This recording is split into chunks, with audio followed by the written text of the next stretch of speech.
Assalamualaikum warahmatullahi wabarakatuh. Limardatillahi subhanahu wa ta'ala wa hidayatihi wa inayatihi wa taufiqihi thumma ila hadratin nabiyil mustafa Muhammadir Rasulillahi sallallahu alaihi wasallam wa ala alihi wa ashabihi wa azwajihi ajma'in thumma ila jami'i masyayikhina wa asatidina wa mursyidina wa muallimina wa khususan li muallifi hadzal kitab al-Fatihah.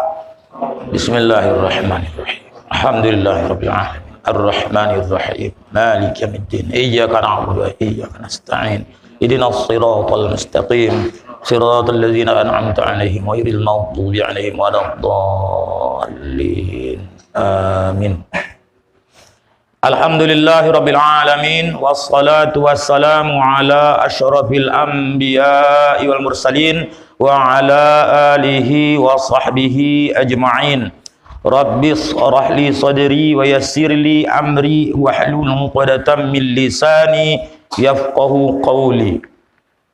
Amma ba'du, yang pertama yang saya hormati Bapak Kepala Desa Pematang Jenggring, kemudian para kadus yang hadir pada malam hari yang berbahagia ini, kaur desa, jemaah, bapak-bapak, ibu-ibu, terkhusus kepada guru saya SD, Ibu Jenam,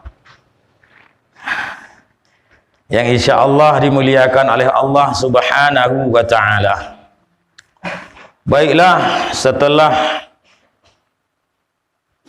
melalui ibadah bulan Ramadan yang mana kita terhenti pengajian, kemudian Syawal, sampailah hari ini baru kita mengikuti pengajian perdana ya. Oh iya, maksudnya di sini perdana. Di sini perdana setelah Lebaran. Qala al-mu'allifu rahimahullah ta'ala wa nafa'ana bi ulumihi fid dharain ya amin. Tsumma qala Allahumma hidayatal lis-shawab ya rabbal alamin. Keenam, engkau peliharakan lidahmu itu daripada melaknat. Kau dikat dalam kitab Bidatul Hidayahnya as-sadisu, yang keenam, al-la'nu, melaknat, mengutuk. Ada. Peliharakan lidah kita itu jangan sampai mengutuk, melaknat akan suatu daripada makhluk Allah, umum dia, makhluk Allah, dan daripada memaki akan sesuatu daripada yang demikian itu makhluk. Mengutuk, memaki makhluk Allah, bukan hanya manusia, maka siogianya sudah seharusnya lah jangan engkau laknatkan akan suatu yang dijadikan, yang diciptakan Allah Ta'ala dengan laknat yang tentukan. Maksudnya laknat yang tertentu. Sama ada itu manusia yang kita kutuk, tak boleh, atau binatang kita kutuk, tak boleh, atau batu. Kadang-kadang batu, kita yang salah batu tu dia dulu di situ, kita lewat, sakit, kita maki dia, malah kita lempar pula batu, tenang aja batu. Ya kan? Kita bergaduh semua rumah kita, ada batu tu lama terletak situ, rupanya entah bergumpal entah apa, lewat situ, tersandung. Wah, sumpah serapah sama batu. Apa salah batu? Jangan dikutuk, jangan dilaknat. Atau kayu, begitu juga. Lewat rumah tu pula, ondah bonalah pintunya. Kita pula ketinggian. Upah sekali, bedon tinggal sekonding tu bantai. Kono apa nama tu?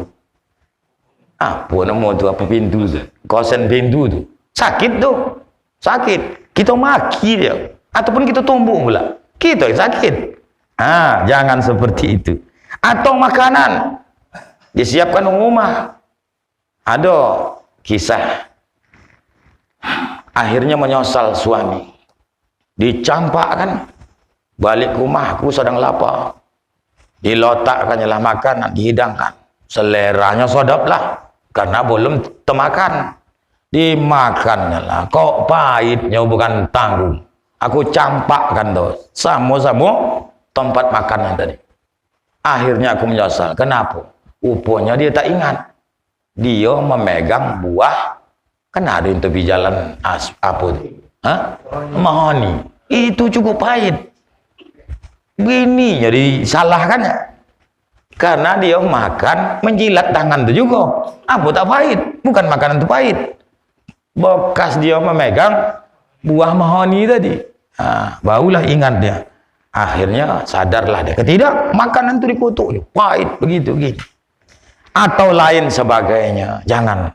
Ini akhlak kita kepada Allah.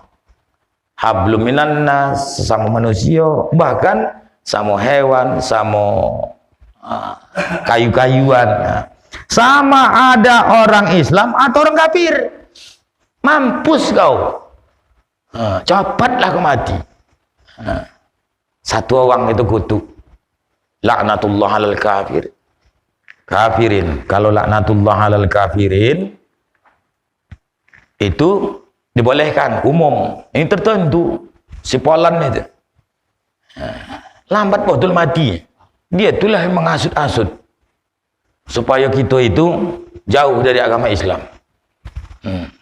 Elok mati kau tu. Jangan. Tak boleh seperti itu. Padahal dia kafir, apa lagi Islam yang tertentu bersalah dengan umum, maka yaitu tiada mengapa. Kalau umum dia tak mengapa. Apa contoh? La'natullahi 'alal kafirin atau la'natullahi 'alal kadzibin. Semoga laknat Allah kepada orang kafir, semoga laknat Allah kepada para pendusta. Kan umum tu. Kalaupun dia tabiatnya cabai muda, minyak angin 1001 kawan kita tadi, jangan kita kutuk. Memang terkutuk betul kau ni. Gara-gara kau bongak lah sampai ke Siantar sana aku cebahan. Apa pun tidak. Kau cabaikan. Jangan kutuk pula dia. Biar cepat mati kau. Biar bulat-ulat mulut kau tu esok. Hari besok pula sakit, bulat-ulat lah mulutnya. Tak cocok. Bahkan berdosa. Nanti ada digambarkan nanti bahawa orang yang dizolimi itu akhirnya bisa menzolimi orang yang menzolimi dia. Padahal dia dizolimi. Tapi karena akibatnya dia tadi, nanti pada berdoanya. Berdoa dia kepada Allah Subhanahu wa Ta'ala agar si Polan itu mendapat laknat Allah. Rupanya melebih doa tadi, tak setimpal. Itu nanti ada bab lidah juga, tapi bukan tentang mengutuk, tentang doa. Itu pun tak boleh. Seperti yang tersebut di dalam Al-Quran. Di dalam Al-Quran itu, di dalam surat 33 ayat 64, A'udzubillahi samil alim minasyaitonir rajim.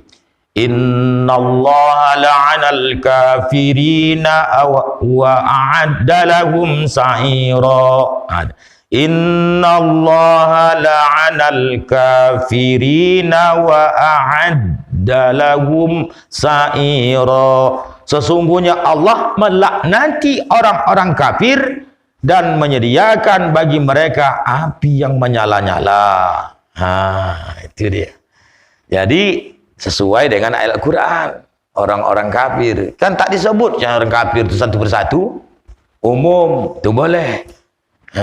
Ya Allah, hancurkanlah kelompok-kelompok yang ingin bertujuan untuk menghancurkan agamamu yang mulia ini, ya Allah, agama Islam. Tidak ada tertentu satu orang, tu boleh.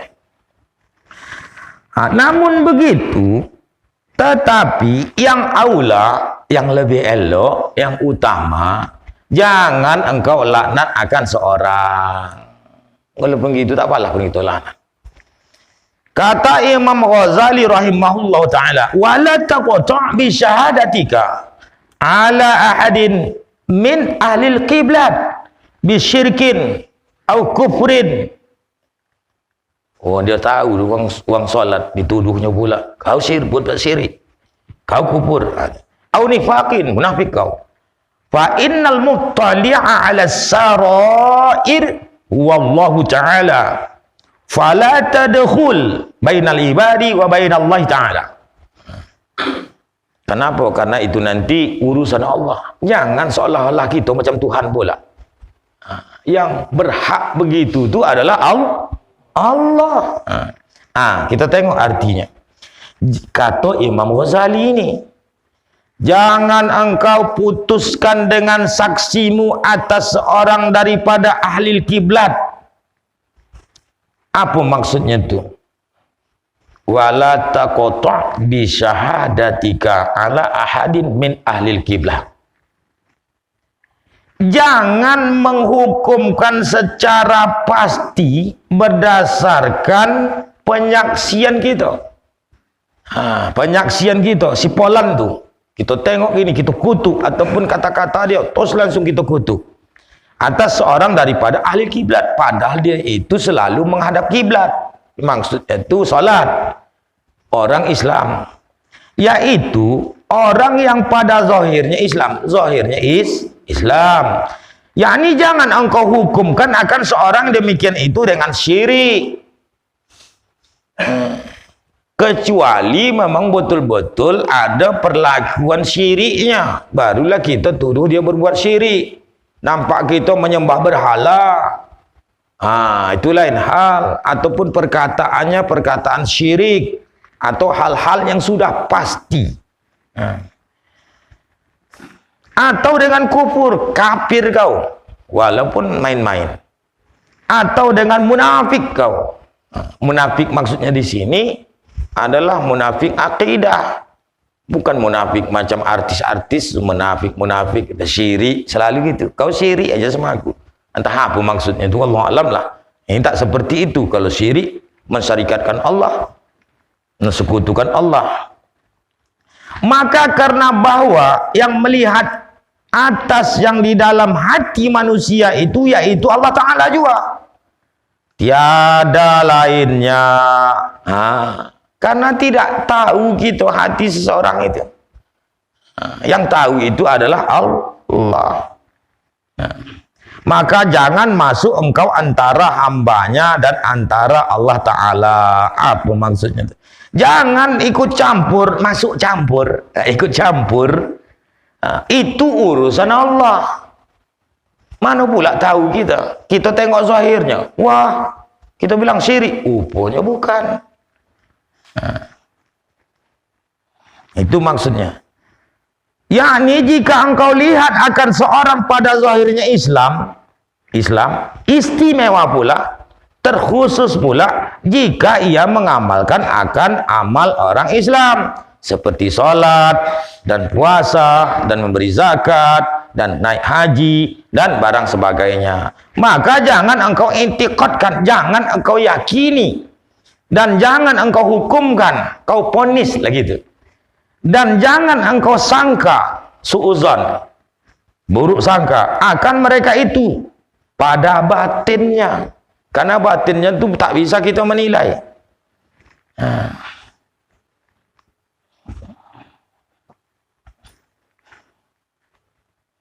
Pada batinnya itu menyekutukan Allah, tak bisa kita tahu. Atau ia munafik, karena tiada engkau ketahui akan yang di dalam hati mereka itu, dan hanya sesungguhnya Allah Ta'ala juga yang mengetahui akan barang yang di dalam hati manusia. Jadi Bapak Ibu rahimakumullah, maka siogianya jangan engkau hukumkan akan seorang dengan syirik atau munafik atau kafir. Dan jangan engkau cela akan seorang daripada makhluk Allah Ta'ala, dan jangan engkau hinakan, dan jangan engkau laknat akan mereka itu. Tetapi sekiranya engkau muliakan akan segala hamba Allah Ta'ala itu, dan jangan engkau cela. akan segala makhluk Allah Ta'ala. Rasulullah SAW, berapa lama dia menyuapkan orang Yahudi belum Islam saat itu kan? Disuapkannya. Sementara yang disuapkan tu mencaci dia sendiri. Apa marah Rasulullah? Tidak. Total. Dibagi. Itulah hebatnya Islam. Jangan cela akan makhluk Allah Ta'ala itu. Dan jika suatu yang lain daripada manusia sekalipun, walaupun bukan manusia, dan dari karena inilah sungguhnya adalah Nabi SAW tiada pernah mencela akan makanan. Dan adalah Nabi SAW jika ingin akan makanan, kok dia ingin akan makanan itu, maka dimakannya. Kok ingin. Dan jika ia tiada ingin, maka ditinggalkannya. Udah. Ini ngapa bang tinggalan makanan ini bang? Kau asyik ini juga masak. Boleh lama aja. Naik kolesterol pantai ya. Kolesterol. Sapu kau makan, hello kau makan warung. Kalau tahu hendak kita makan tak usah, tinggalkan. Gitu Rasul. Dengan tiada dicela akan dia yang masinnya betul lah. Oh, yang pahit lah tak sadap. Kalau tak sadap usah makan. Kata Imam Ghazali rahimahullah ta'ala, yang artinya, ketahui olehmu bahwasanya engkau pada hari kiamat tiada dikata, maksudnya tidak ditanya gitu nanti bagimu, betapa tiada engkau laknat akan si fulan. Kenapa kau tak laknat si fulan yang berbuat salah? Maksud dikutuk, bukan menasihati. Kenapa tak kau nasihati? Itu tanggung jawab awak menasihati. Ini yang tak boleh itu melaknat. Orang tu memang salah nampak zahirnya, tapi melaknat, kita kutuk begitu begini. Tak boleh. Apakah kita ditanya? Tak kau kutuk sepulan itu berbuat salah, tak kau laknat sepulan itu berbuat salah. Tak ditanya nanti pada hari kiamat seperti itu. Tiada dikata bagimu betapa engkau diam, tak kau laknat. Kenapa kau diam? Tak kau laknat dia. Tak ditanya kita di hari kiamat seperti itu. Tetapi jika tiada engkau laknat akan iblis seumur hidupmu, dan tiada membimbang lidahmu dengan menyebut akan dia, iblis itu tak pernah pun kita sebut, kita kutuk. Kan jahat iblis. Untuk kutuk betul ke iblis? Tak ditanya kita, kenapa tak kau kutuk iblis? Tak ditanya kita nanti pada kiamat itu. Tapi jangan ikuti jejak langkah setan itu, karena itu adu mubin, ada musuh yang nyata. Tapi kita tidak mengutuk. Yang mengutuk itu Allah Subhanahu wa Ta'ala. Itu dia. Tiada ditanyai akan engkau daripadanya, tak ditanya. Dan tiada dituntut akan engkau dengan dia pada hari kiamat. Namun, ini dia, apabila engkau laknat akan seorang dari makhluk Allah Ta'ala, dituntut akan dikau dengan dia. Kalau kita kutuk, kita laknat sepolan tu, kita nanti di akhirat akan dituntut, maksudnya disoal kita. Kenapa kau laknat sepolan tu? Itu.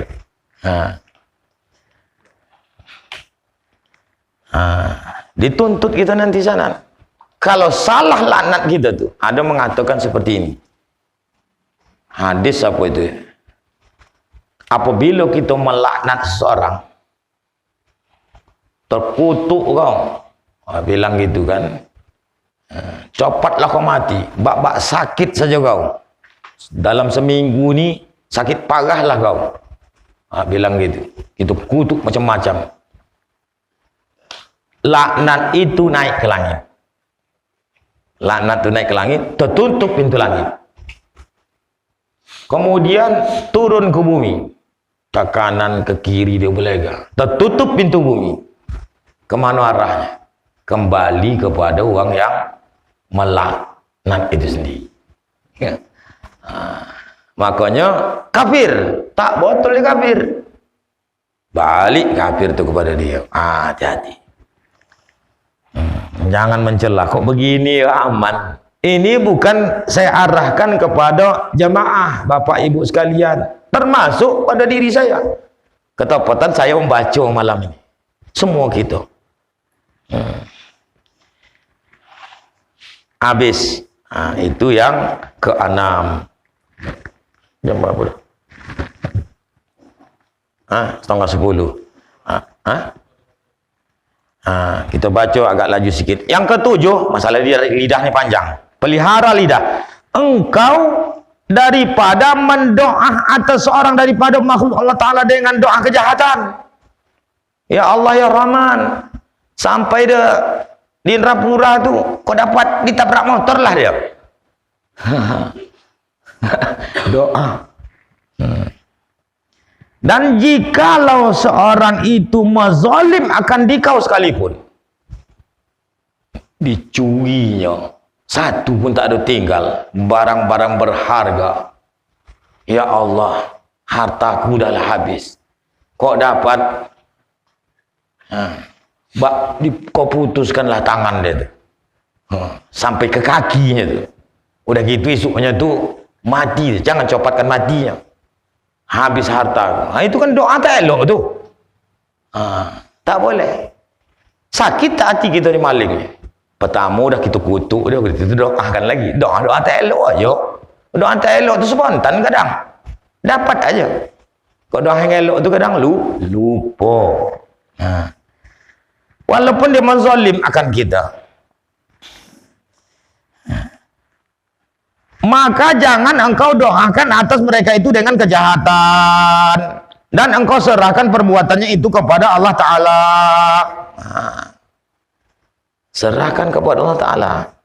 Kalau sekarang ini tak boleh kita masakan, serahkan kepada yang berwenang. Ketidakan nanti jadi kojo gitu, lupuk lopak esok utung katang awak pantai. Tak boleh. Kita doakan dia. Ya Allah, hartaku habis. Belokkanlah hatinya supaya lembut, supaya balik lagi dia mengantarkan harta. Gitu dia. Mana tak?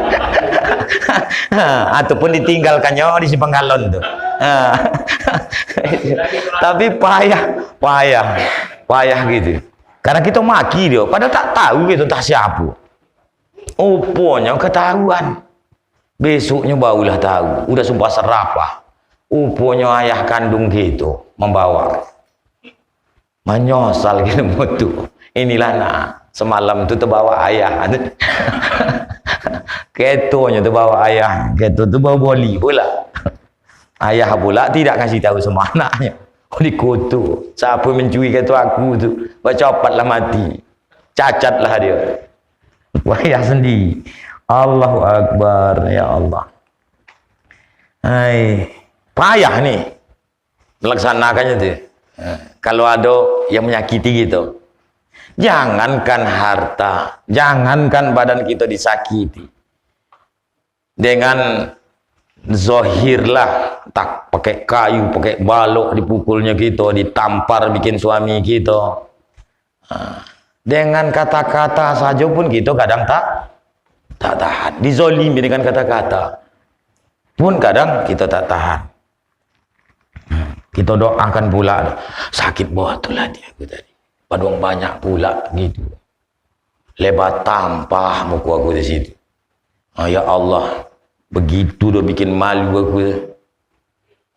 Supaya nanti dia di mana pun tempat adalah kejadian yang tak elok pada dia. Minta kepada Allah, tak boleh. Doakan kebaikan kepada dia. Itulah Rasulullah menerapkannya untuk diikut oleh umatnya. Mudah-mudahan kita bisa. Karena sabda Nabi SAW, innal mazluma la yad'u ala zalimihi hatta yukafi thumma yabqa lidh-dhalim fadlun indahu yutalibuhu bihi yaumal qiyamah. Apa kata Rasulullah? Orang yang dizalim oleh orang, yang dizalim oleh orang, ada satu orang kono zalim, sesungguhnya meminta ia akan doa atas orang yang menzalim akan dia hingga dibalas oleh Allah Ta'ala akan dia. Orang yang kena zalim ni doanya kabul. Mendoa dia cuma doa kejahatan. Kemudian ada tinggal. Mendoa dia kepada orang yang zalim tadi. Ya Allah, dia telah menganiaya diriku, menzalimi aku. Mendoa dia, tapi doa yang kejahatan. Hingga dibalas oleh Allah Ta'ala akan dia. Kemudian ada tinggal bagi orang zalim itu lebih daripada balasnya itu padanya. Maka menuntut ia akan orang dizalimnya itu dengan dia pada hari kiamat. Apa maksud kalimat ini? Arab Melayu ini kadang payah juga. Satu orang dizalimi. Dizalimi itu baik dicaci dizalimi, baik dihilangkan hartanya zalim, ataupun dipukul, dianiaya, dia disiksa dia, itu zalim. Berdoa orang yang zalim ini kepada Allah dengan doa kejahatan. Dibalas oleh Allah, upunya berlebih. Pintanya tadi. Sisanya itulah menuntut yang menzalim itu tadi pada hari kiamat. Akhirnya kita menjadi orang yang zalim juga. Itu dah. Kan gawat tuh. Aku banyak minta. Padahal yang diambilnya cuma botik, pepaya. Kalau kutunya, bak putus tangan itu. Masa ngambil botik? Aja pula minta kepada Allah Ta'ala putus tangan kawan. Botik, wah udah ada lombi. Kumpamanya, ogonya pun berapa bona lah. Kadang-kadang itu hukuman itu tak cocok, apalagi menghukum. Tak cocok, dia nak setimpal lah dia. Itu para hakim ni hajab. Kok pada hakim pula memutuskan hukum kalau tak tepat. Allah. Dah. Itu kata Rasulullah sallallahu alaihi wasallam. Dah. Habis itu yang ke-7. Ada lagi ke-8. Sampai di situ saja dulu. Yang pertama, kita tak dituntut untuk melaknat sesuatu. Walaupun dia itu menzalimi diri kita. Walaupun dia itu jenis bukan manusia. Binatang. Walaupun bukan makhluk hidup. Macam kayu batu. Jangan kita melaknat. Kemudian jangan lidah ini biasakan mendoakan kejahatan. Asyik je lakinya pula tak balik-balik. Tak lain lah ni. Ya Allah, jadikanlah begini-gini. Yang tak elok saja. Tapi seharusnya doakan dengan doa kebaikan. Inilah akhlak tentang lidah. Mudah-mudahan kita bisa mengamalkannya kalau terjadi pada diri kita hal yang demikian. Amin ya rabbal alamin. Kepada Allah semenampun, kepada ibu bapak sekalian, mohon maaf atas segala kekurangan. Assalamualaikum warahmatullahi wabarakatuh.